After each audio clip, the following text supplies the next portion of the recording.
السلام عليكم. غديوه ساهله ودغيا كتوجد في واحد المقيله. نديرو البصله والثومه والربيع الملحه والزيت، نقليوهم شويه ونزيدو العطريه، درت الخرقوم اللي بزار الكمون والسكينجبير، نخلطو كلشي. حاولوا ما تكثروش الملحه حيت ديجا لي زيبينار كيكونوا مالحين شويه.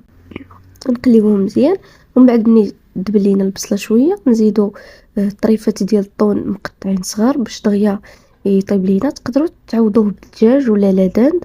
نخليوه يتقلى شويه. عاد اخر حاجه نزيدو هي لي زيبينار حيت دغيا كيطيبوا. ومن بعد ما غسلتهم مزيان و رقدتهم في الخل واحد 5 دقائق ونشفتهم وقطعتهم. نخليوهم يدبالوا شويه ونزيدو صوص طوماط ونص كاس ديال الماء سخون ونغطيو عليهم يطيبوا واحد 10 دقائق كيكونوا واجدين.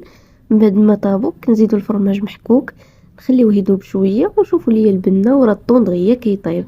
وبصحه والراحه.